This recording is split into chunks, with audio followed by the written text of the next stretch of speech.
पुरानी हिंदी फिल्मों में एक पैटर्न हुआ करता था।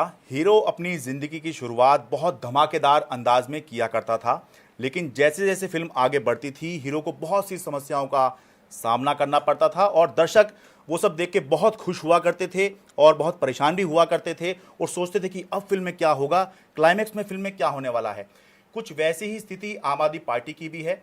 पार्टी जैसे ही बनी, पहली बार में ही सरकार बना ली, दूसरी बार दिल्ली में चुनाव हुए तो फिर ऐसा बहुमत मिल गया जैसा पहले कभी किसी पार्टी को नहीं मिला था। तीसरी बार फिर चुनाव हुए, फिर दिल्ली में आम आदमी पार्टी ने सरकार बना ली, उसके बाद पंजाब में भी सरकार बना ली और उसके बाद दिल्ली नगर निगम में भी सरकार बना ली, बीजेपी को सत्ता से हटा लिया।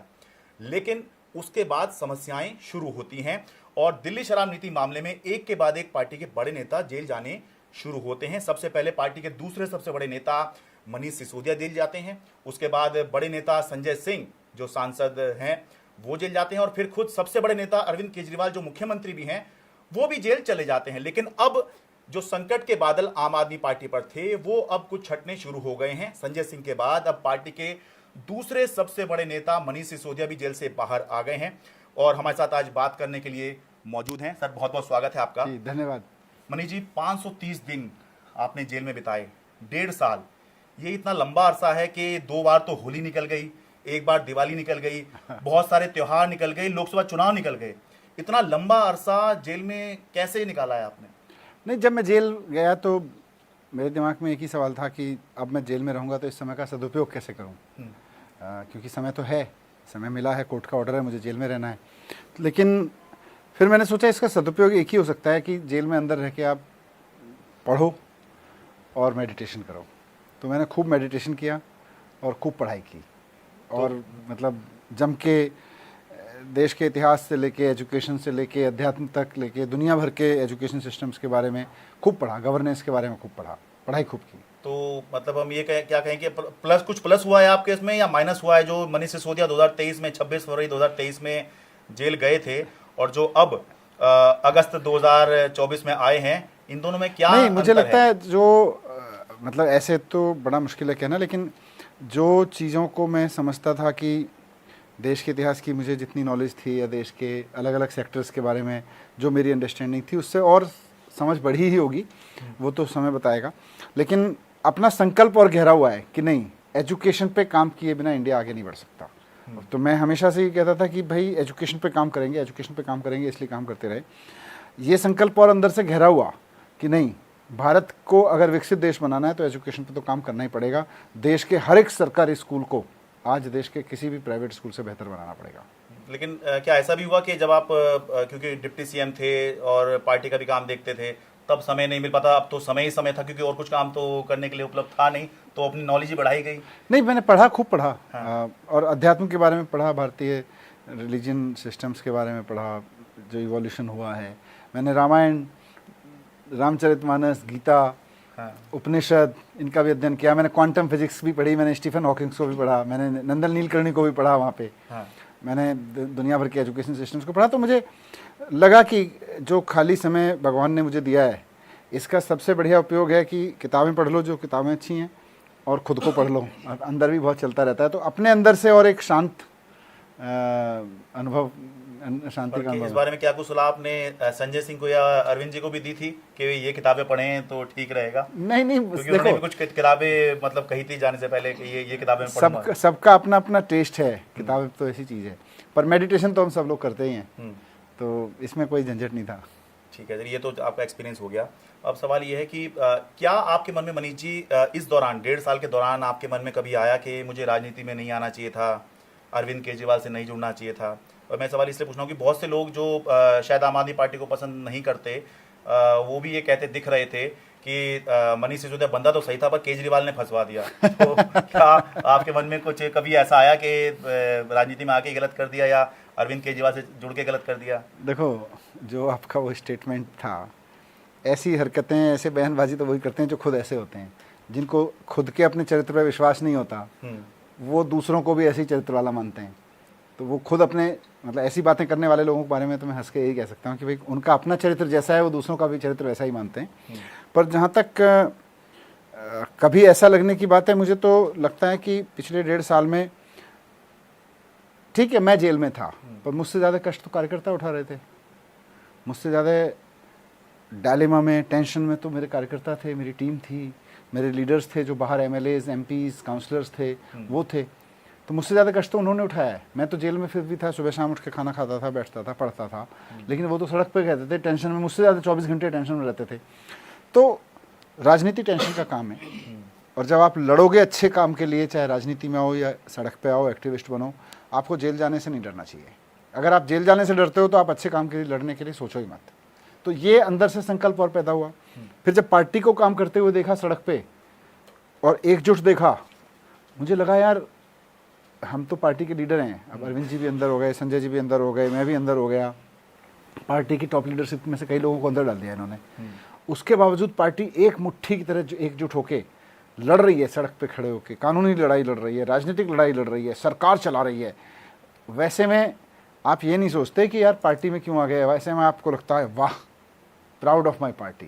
तो हर वक्त मुझे हमेशा ऐसे बहुत मोमेंट आए जब लगा यार वाह, I am proud of my party. अच्छा, आम लोगों के लिए पूछ रहा हूँ, जैसे आप जेल में थे तो खबरें कैसे आपको मिलती थी कि पार्टी में क्या हो रहा है? कुछ लोग बेशक आपसे मिलते होंगे, लेकिन खबर इन्फॉर्म्ड होने के तौर पर नहीं, वहाँ खबरों का देखिए, वहाँ कोई मिलने जुलने का ऐसा नहीं है। मेरी वाइफ से मेरी 5 मिनट बात होती थी, तो उसके हालचाल ही बात होती थी।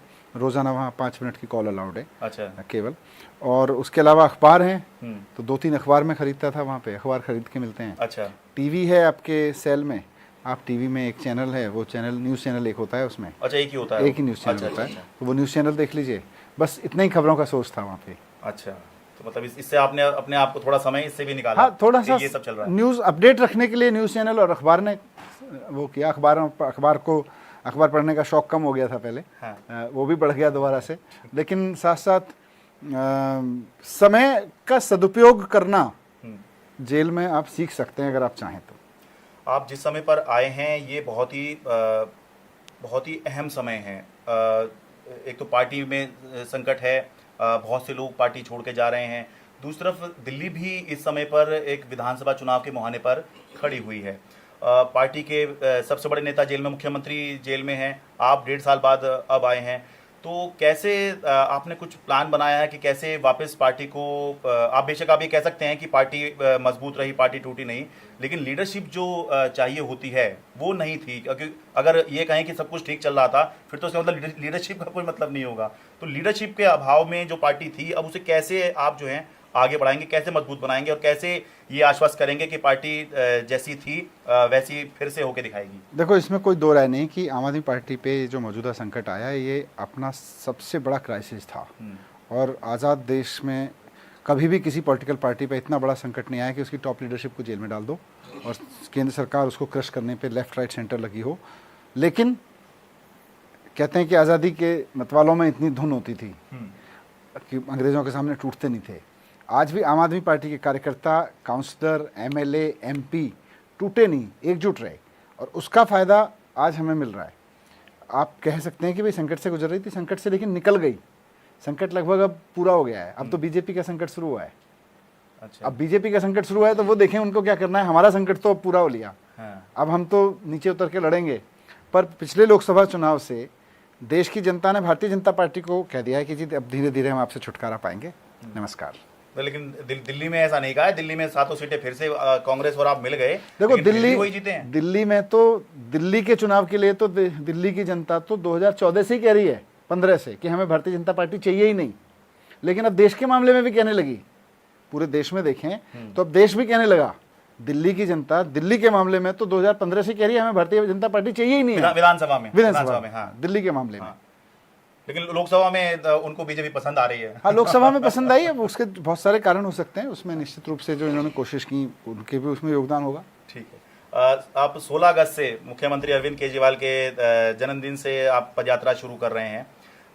कारण क्या है? क्या आपको लगता है कनेक्ट पार्टी का जो है वो कुछ कम हो गया, जिस वजह से अब जनता के बीच जाएंगे, जनता से मिलने की कोशिश करेंगे? मैं पिछले 17 महीने से जेल में था और जनता के साथ मेरा पहले भी कनेक्ट था। आप भी देखते थे, मैं सरकारी दफ्तरों में कम बैठता था, स्कूलों में, अस्पतालों में या मार्केट में लोगों से मिलता रहता था, पार्कों में लोगों से मिलता रहता था। तो अब जब मैं बाहर आया हूँ तो मुझे लगता है सबसे पहले मुझे वही करना चाहिए।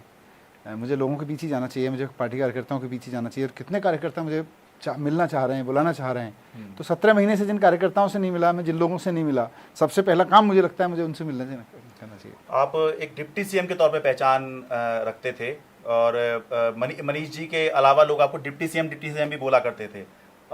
33 में से 18 विभाग आप संभालते थे, सभी मानते थे दिल्ली में सरकार आप ही चला रहे हैं, अरविंद केजरीवाल देश की राजनीति कर रहे हैं। तो क्या कुछ पार्टी के स्तर पर या मुख्यमंत्री से कुछ मशवरा हुआ है कि दोबारा सरकार में आएंगे, मंत्री बनेंगे, डिप्टी सीएम बनेंगे, कुछ इस बारे में कुछ?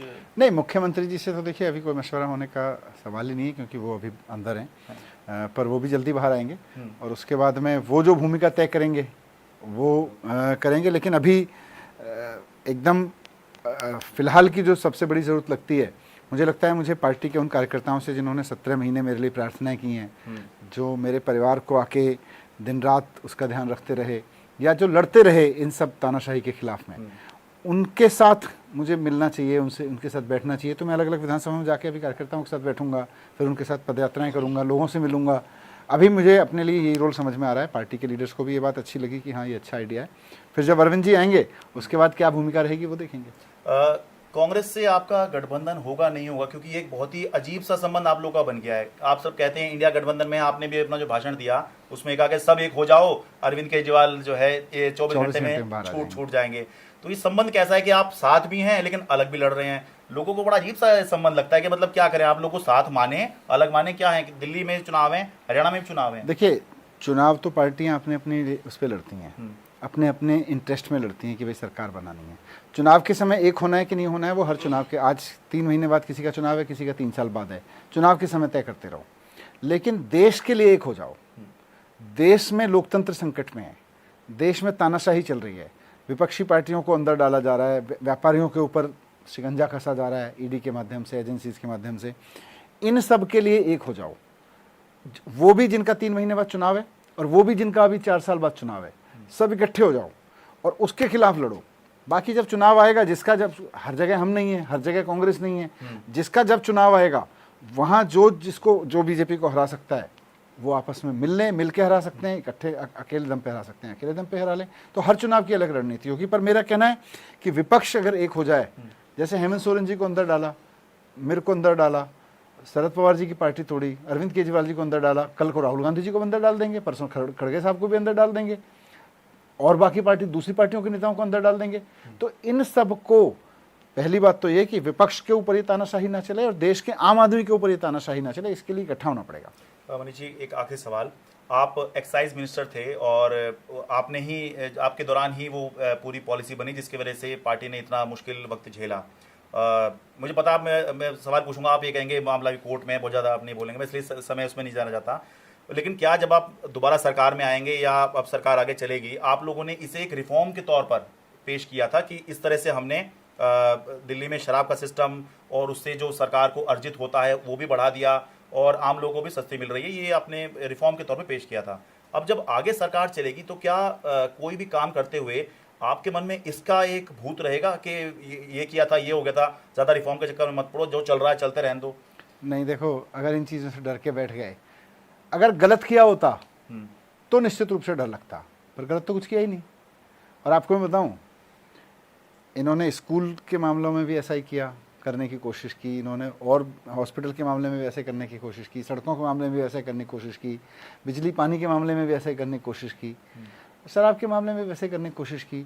इन्होंने हमारे इतने सारे एमएलएस को अंदर डाला समय समय पे, आज मेरे को अंदर डाल दिया। तो इसका मतलब ऐसे थोड़ी डर के बैठते हैं। दिल्ली के हित के लिए जो भी ज़रूरी होगा वो करते रहेंगे। दिल्ली में टैक्स की चोरी रोकने के लिए, दिल्ली की जनता को अच्छी अच्छी योजनाएं बना के देने के लिए, स्कूल अस्पताल बना के देने के लिए जो भी करना पड़ेगा वो करेंगे, चाहे उसके लिए जेल जाना पड़े फिर चले जाएंगे। और जेल 17 महीने रहे और रहेंगे अगर, पर दिल्ली के लिए चेंजेस करने से नहीं डरेंगे। और इस दौरान आपके बहुत सारे साथी जो हैं पार्टी सरकार छोड़ के चले गए, उस बारे में क्या कहेंगे? नहीं, मैं इस बात से सहमत नहीं हूँ कि बहुत सारे साथी छोड़ के चले गए। एक आध कोई चला गया, ठीक है, अब कुछ तो मजबूरियां रहती हैं, कोई यूं ही बेवफा नहीं होता। अच्छा। तो ठीक है, एक आध कोई चला गया, लेकिन पूरी पार्टी देखो ना। हाँ। आप देखो, ऐसे दौर में, पिछले 7-8 साल के दौर में, जब ये ऑपरेशन चले हैं, हाँ। किसी एक लीडर को धमकी दी, पूरी पार्टी इधर से उधर तहस नहस हो जाती है, सरकारें गिर जाती हैं। हमारी तो सरकार भी चली, सरकार ने काम भी किए और पार्टी भी एकजुट रही, यही हमारी ताकत है। चलिए सर, बहुत बहुत हमसे बात करने के लिए धन्यवाद। बहुत बहुत शुक्रिया।